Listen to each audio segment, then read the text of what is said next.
Hey guys, welcome back to my channel. So I'm so excited for you to join me today for a very controversial video, hopefully not too controversial. I will give my absolute honest opinions. Of course, if you don't feel the same way, that is okay. We are all different.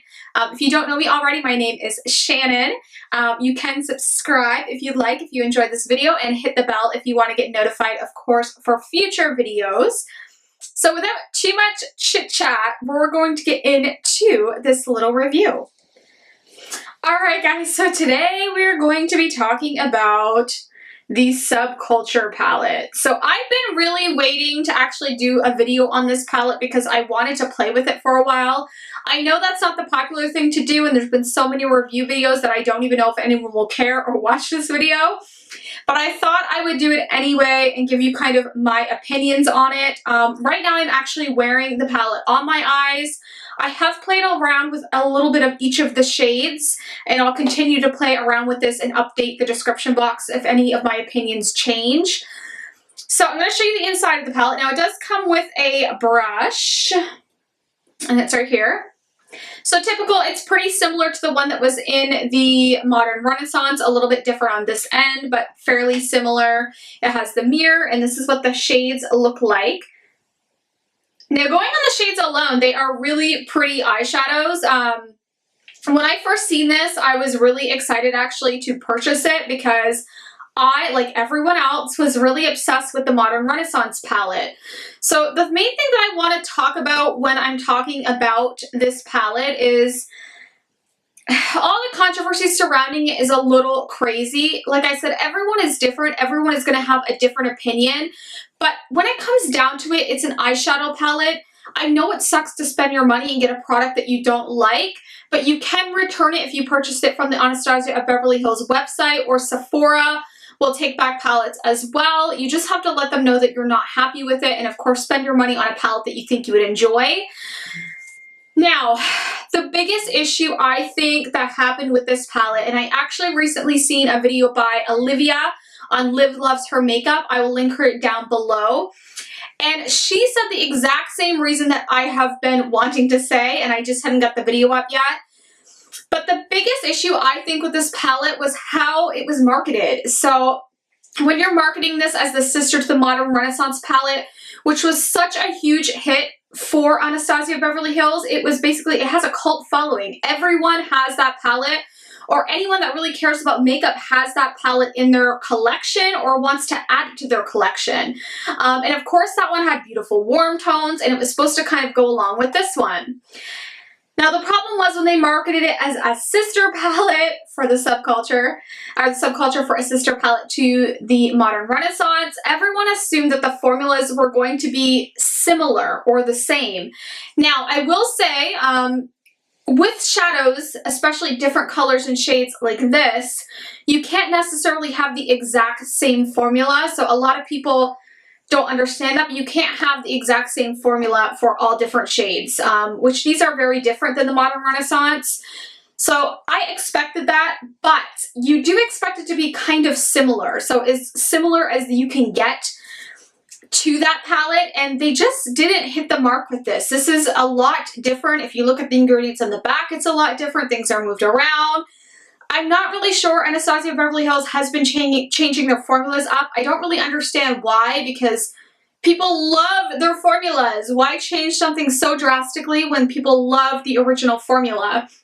Now, my personal opinion, now, as I said, I am wearing this palette on my eyes today. I've worn it the last few days, probably the last week, and today was just all this palette. Sometimes I've been mixing it with cream shadows, with other palettes, just whatever I feel like doing that day. But I have to say, I do not feel as strongly about this palette as other people. Maybe I got one of the good batches. I've heard some people say the P7 batches, but I didn't keep my box, are better than the P3 batches. Whether that's true, I have no idea. Now, one good thing, if you're seeing all the reviews, you know to go in with a light hand. You just already know that you have to do that.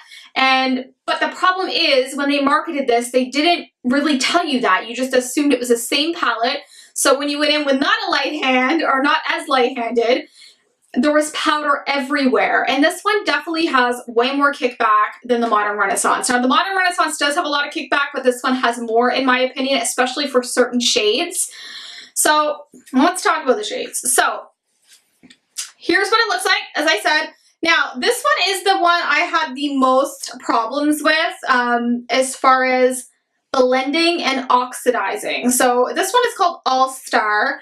It does go on to look a bit different on the eyes, and if you're too heavy with this, I do find it oxidizes in the crease.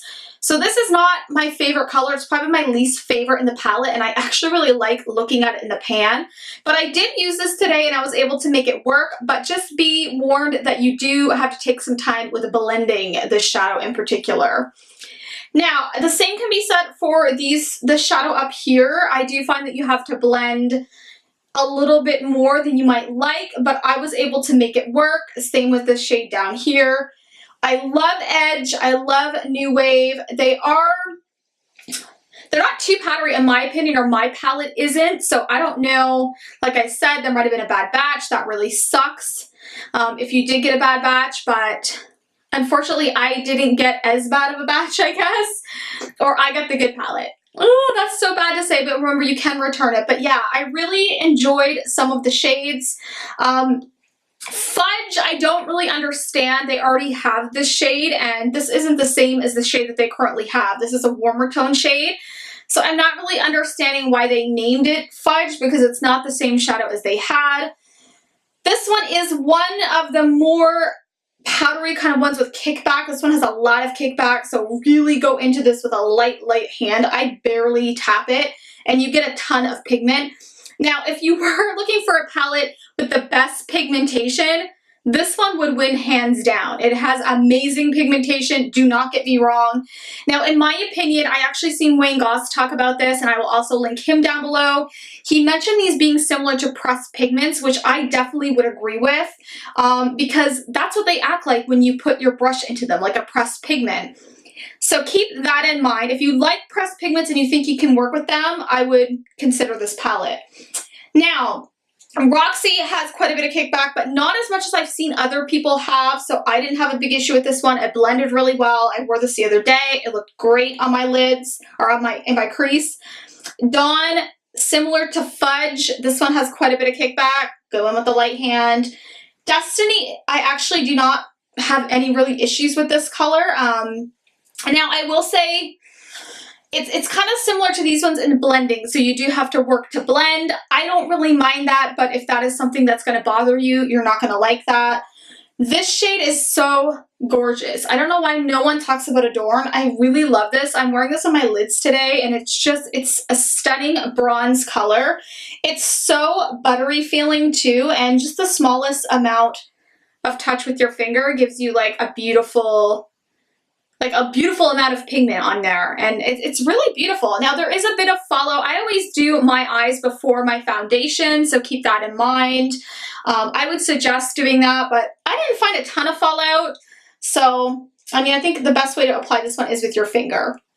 Now, for electric, these don't pack much of a punch compared to what you might think they would. I do really like this. I have it in my inner corners and up along my brow bone today.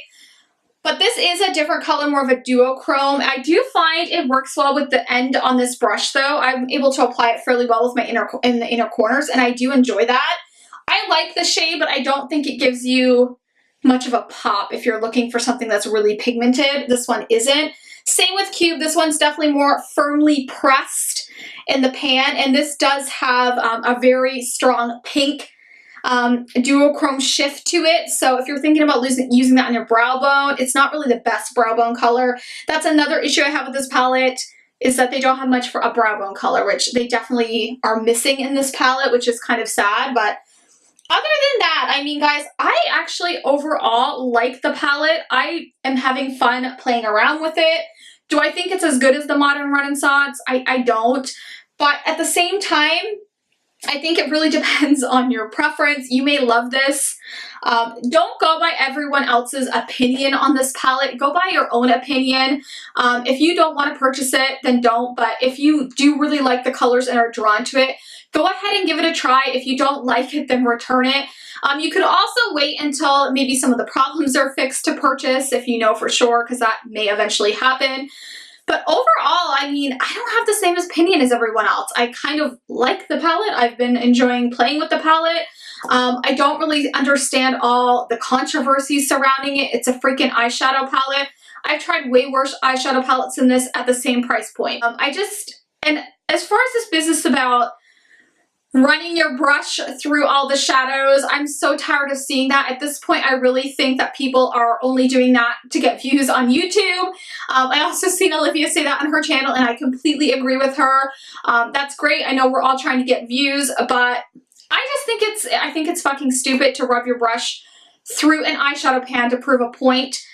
You're ruining your eyeshadow palette, and I just don't personally get it. You know that it's really finely milled, and you know that it's a little bit powdery. I don't find these chalky. I think chalky is completely different, but they are definitely super soft and very pigmented, which generally very pigmented means you're going to get a lot more follow. These are almost overly pigmented. They should have maybe toned down the pigments, but that's what happened. Hopefully, maybe they will fix them. I think I did get a better palette than some other people, which is unfortunate for them. Like I said, return it if you don't like it, but I'm not going to do that. I'm not going to swirl my brush around in it and hit pan. I think it's absolutely crazy. To be honest, I don't think most of my shades would do that in my palette. It might in yours, but not in mine, and I don't see the point in that. I'm not throwing shade at anyone that's done those videos, but I just feel like some of the videos that are coming out, especially more recently, are more for getting views on YouTube, which is unfortunate. But I really think, long story short, that you should form your own opinion on any makeup product. Don't just go by like 1,000 reviews. You really have to think about your wants with the things that you like. Just remember, guys, it's not the end of the world if you don't like an eyeshadow palette, because it is only a freaking eyeshadow palette. Alright guys, so that is going to do it for this video. I will insert a picture at the end of swatches if you want to see the swatches of the palette. It does swatch really beautifully, so I will insert those if you just want to see the colors.